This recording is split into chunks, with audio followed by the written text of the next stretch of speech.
Hello tout le monde, je suis super contente de vous retrouver aujourd'hui pour une nouvelle vidéo et c'est une vidéo que je n'ai encore pas faite sur ma chaîne tout simplement parce que c'est mon premier vlog grossesse. Donc durant mon annonce de grossesse que j'ai faite sur ma chaîne, je vous ai dit que je ferais quand même des vidéos sur ma grossesse ou du moins des vidéos vlog grossesse, mais que je ne ferai pas énormément de vidéos. Donc pour celles que ça n'intéresse pas, ça ne sera pas des vidéos, enfin je vais pas mettre des vidéos toutes les semaines sur la grossesse ou sur la maternité ou tout ça quoi. Donc ne vous inquiétez pas, si ça ne vous intéresse pas, il n'y aura pas que ça. Mais maintenant que je suis enceinte, je ne me vois pas non plus ne pas inclure ça. J'en ai envie, depuis que je suis enceinte, je regarde plein de vidéos comme ça, que ce soit des vlogs, enfin peu importe, toutes ces vidéos là m'intéressent de plus en plus maintenant, ce qui est totalement normal. Donc je me suis dit que moi aussi j'avais envie de partager mon expérience, j'avais envie de partager tout simplement, et donc du coup voilà, je me suis dit je vais au moins faire les 3 vidéos, une vidéo par trimestre. Et peut-être qu'il y aura des vidéos de temps en temps, même pas. En tout cas, ça va pouvoir peut-être arriver d'avoir des vidéos sur la grossesse, mais autre que le vlog grossesse en général. J'espère que vous me suivez, enfin bref. En tout cas, voilà, j'espère que ça vous plaira, j'espère que ça vous intéressera. Et voilà, et si ça ne vous intéresse pas, eh ben, c'est pas grave, il y aura quand même tout au long de ma grossesse d'autres vidéos qui seront beaucoup plus en rapport avec ma chaîne que celle-ci. Donc déjà je vais commencer par vous dire où j'en suis. J'en suis à 20 semaines, j'ai atteint ma 20e semaine hier il me semble, donc oui je suis à 20 semaines. Je parle en semaine tout simplement parce que dans le milieu médical il me parle uniquement en semaine, pratiquement on ne parle pas de mois, même si du coup ça vous donne une idée dans quel mois je suis. Donc voilà, je vais vous parler en semaine. Donc je suis à la moitié de ma grossesse, donc je suis dans mon 2e trimestre. Il se passe énormément de choses durant mon 2e trimestre, il s'est vraiment passé plein de choses et j'ai qu'une hâte de vous en parler. J'ai même envie de vous en parler maintenant, mais je garde tout ça pour mon vlog de grossesse sur mon 2e trimestre qui sera après le 26 avril. Tout simplement c'est parce que le 26 avril je saurai le sexe de mon bébé, parce que je ne le sais pas encore. Ce jour-là, je le saurai. Donc la semaine qui suivra le 26 avril, je compte faire ma vidéo sur mon 2e trimestre qui sera bientôt terminée, ou du moins je pense que le plus important sera passé. Et donc du coup, et ben je vous ferai cette vidéo-là. Mais aujourd'hui, on va se concentrer sur mes 3 premiers mois, sur tout ce qui s'est passé et voilà. Tout d'abord, je vais vous parler de l'annonce de ma grossesse et de comment j'ai su que j'étais enceinte. Tout simplement parce que je suis une fille qui est très réglée, mais vraiment très réglée. J'ai jamais eu de soucis là-dessus.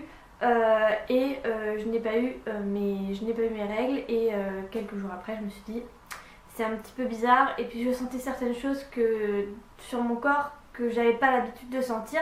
J'ai du coup fait un premier test toute seule parce que je me suis dit que si c'était positif, j'avais envie de l'annoncer d'une façon très spéciale à mon chéri. Donc j'ai voulu faire un test de grossesse toute seule sans le dire. J'en ai fait un qui s'est révélé tout de suite positif. J'ai même pas eu besoin d'attendre 3 minutes pour savoir la réponse. Direct c'était positif. Et là, grand chamboulement, hein, comme vous pouvez vous en douter. Et quand j'ai vu mon chéri, donc j'ai fait ça le matin, il s'était réveillé, je l'ai vu, et il a tout de suite compris en fait. On n'a pas eu besoin de se parler, j'ai même pas pu lui faire une surprise j'avais envie de lui faire, parce qu'une semaine après c'était son anniversaire et Noël, et j'avais envie de lui faire une surprise et j'ai même pas pu. Donc voilà, il a tout de suite compris, on a été tous les deux très fous de joie, on a été très heureux. Et j'ai annoncé ça à ma famille qu'à partir du mois de janvier, le 25 janvier pour l'anniversaire de ma mère, et tout le monde était très heureux. Je n'ai pas envie de rentrer dans les détails parce que c'est un peu personnel, mais voilà, tout le monde était très content, et voilà comment ça s'est déroulé. En fait, l'annonce s'est faite vraiment très en douceur et de façon très jolie, et voilà.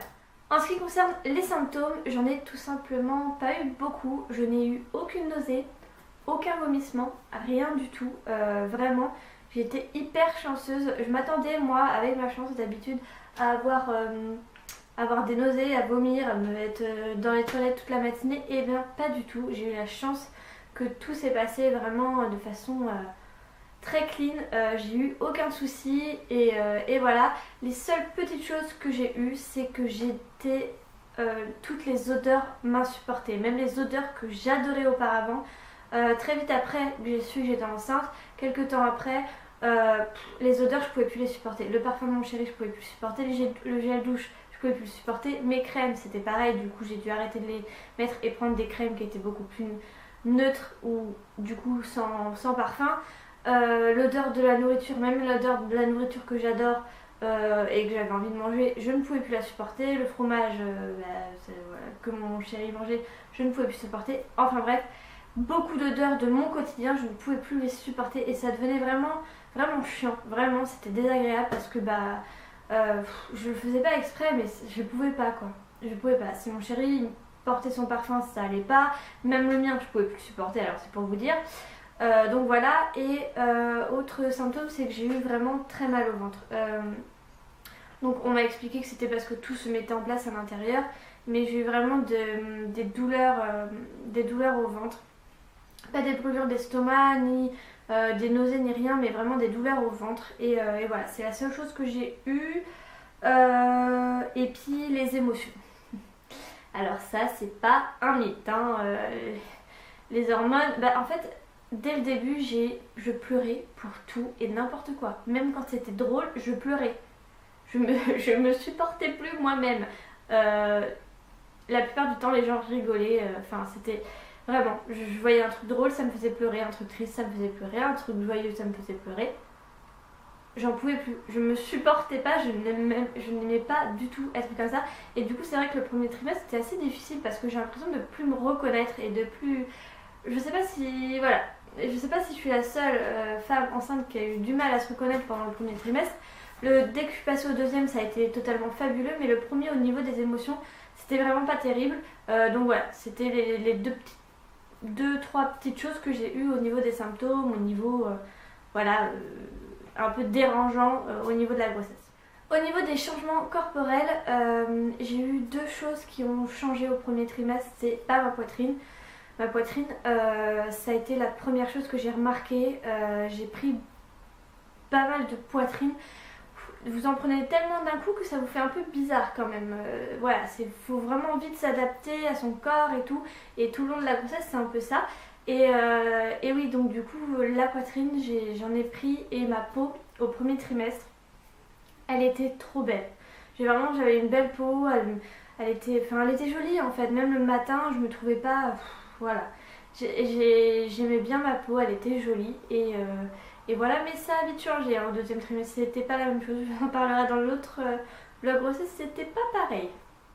Au niveau médical, je suis suivie, et c'est le choix que j'ai fait tout simplement, d'être suivie par une sage-femme indépendante en fait, et qui me suit tous les mois, que je vois tous les mois. Parce que j'avais envie d'un rapport très particulier. J'avais besoin pour ma première grossesse encore plus que le rapport soit vraiment... soit particulier, j'avais envie d'une personne très douce, très gentille, à l'écoute, et en fait elle est juste formidable parce que je peux la contacter à tout moment, j'ai son numéro, je peux lui envoyer juste un SMS pour lui poser une question, elle va me répondre pratiquement aussitôt. Vraiment, on a un échange, c'est comme une amie en fait, vraiment, et c'est vrai que c'est carrément rassurant, surtout pour une première grossesse, d'avoir un rapport comme ça, et c'est ce que je recherchais, je l'ai trouvé et j'en suis très contente. Donc du coup elle ne me fait pas les échographies, donc je n'ai que 3 échographies officielle à faire, donc les échos obligatoires à faire, elle me fait écouter le cœur tous les mois, mais elle n'a pas ni le matériel ni le truc pour pouvoir faire les échos. Et donc du coup je fais mes échos dans l'hôpital dans lequel je vais accoucher tout simplement, et du coup eux ils me suivent et ma sage-femme aussi, du coup je suis suivie par les deux. Ce qui est vraiment très bien, très équilibré. J'ai tous mes rendez-vous de pris déjà jusqu'à la fin, donc ça c'est nickel. J'ai juste fait déjà 2 échographies, alors que normalement je devais en faire qu'une celle du premier trimestre, mais j'ai fait une écho de datation qui détermine les dates de la grossesse, etc. Une petite écho, et là c'était juste fabuleux. Franchement, c'était trop beau. On a écouté son cœur. Ça nous a. En fait, c'est là, je pense que vous vous rendez plus compte tous les deux que oui, il y a un petit être vivant qui est bien là. On s'attendait à avoir un petit truc tout rond, vraiment pas grand chose. Et finalement, on a vu un bébé. On a vu un bébé dans le sens où on a vu sa tête, on a vu son corps. C'était petit, mais on a déjà vu les formes en fait. Et du coup, ça c'était vraiment fabuleux. On était vraiment étonnés et très ravis de cette écho de datation. Mais ensuite j'ai fait ma première échographie qui là était beaucoup plus longue, beaucoup plus intense. Elle était un mois après, donc je l'ai faite juste à la fin de mon 3e mois.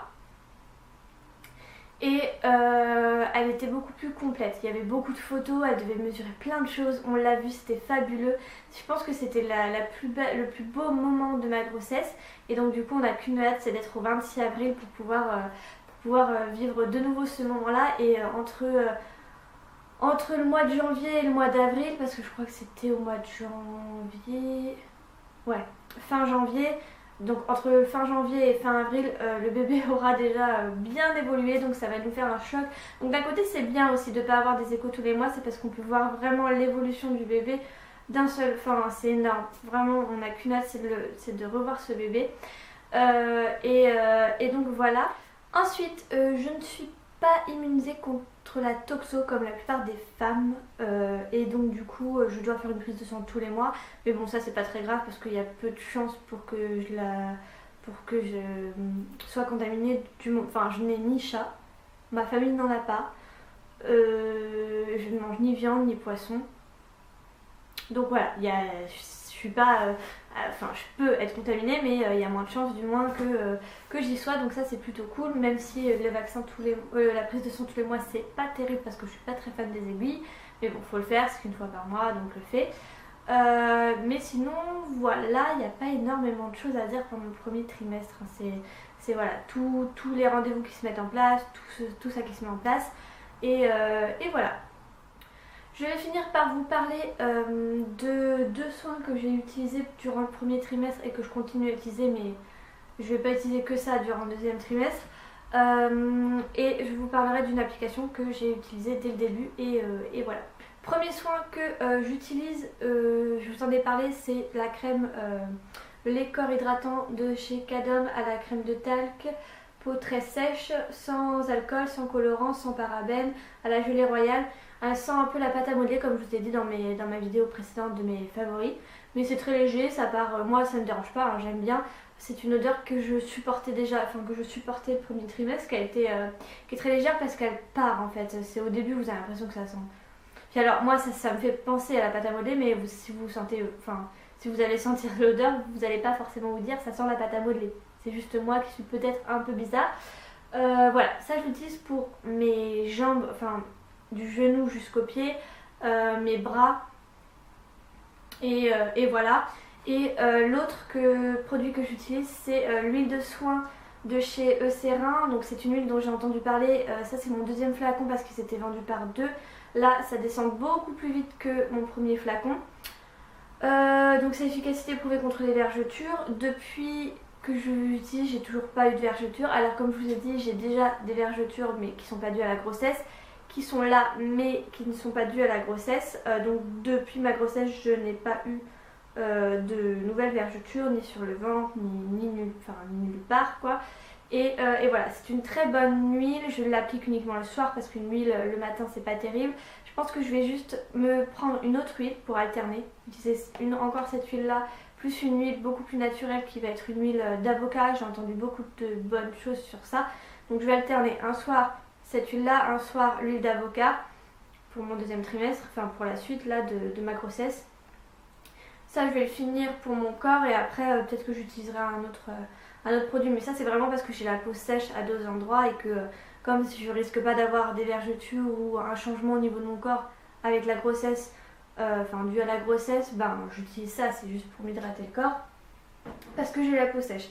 Mais voilà, je préfère vraiment utiliser de l'huile, je trouve ça beaucoup plus intense, beaucoup plus enrichissant, enfin vraiment je trouve ça mieux en fait. Et du coup l'huile s'utilise que le soir, Donc comme je vous ai dit, je vais utiliser 2 huiles que je vais alterner un jour sur 2. Une huile totalement naturelle d'avocat et celle-ci qui est quand même bien, depuis que je l'utilise en tout cas, j'ai rien à redire. Et peut-être que je me rajouterai une crème si j'en trouve une, et si vous en avez une à me conseiller, une bonne crème que je pourrais appliquer le matin. Comme ça là pour l'instant je fais ça que le soir uniquement, tous les soirs. Au début de ma grossesse j'ai alterné, je faisais un jour sur 2 et plus ma grossesse évoluait, plus je voyais mon corps évoluer, et là je le fais tous les jours. Et le matin j'essaierai d'appliquer une crème pour voilà, pour avoir une petite crème, mais je pense que c'est largement suffisant, pas non plus besoin de 36 000 produits je trouve. Et l'application que j'utilise depuis le début de ma grossesse, c'est l'application iMama, il me semble, ou iMama, je ne sais plus, je vous mettrai ça quelque part et je vais vous faire un petit close-up, ça sera beaucoup plus simple, ça vous donne vraiment les informations les plus importantes à retenir toutes les semaines en fait. Et voilà, je trouve que celle-ci me suffit. Si j'en trouve d'autres des bien sympathiques, je les prendrai. Ou si vous en avez et qu'elles sont bien sympathiques, n'hésitez pas à me le dire, j'ai envie de savoir. Voilà, je pense que je vous ai tout dit sur ma grossesse. Et puis voilà, je vais juste vous montrer mon ventre. Mais bon, là du coup c'est pas mon ventre de premier trimestre, c'est mon ventre de deuxième. Voilà, là c'est mon beau là, donc on voit pas bien. Mais j'ai déjà un beau petit ventre. Et c'est quand même bien plus sympathique que le petit bourrelet que vous avez au tout début de la grossesse. Et donc voilà, je vous retrouve en tout cas pour un vlog grossesse après le 26 avril. Et je vous donnerai plein d'autres informations. N'hésitez pas à liker, à vous abonner et à mettre des commentaires, à me dire ce que vous en pensez. Je vous fais plein de bisous, je vous dis à la prochaine. Bye bye.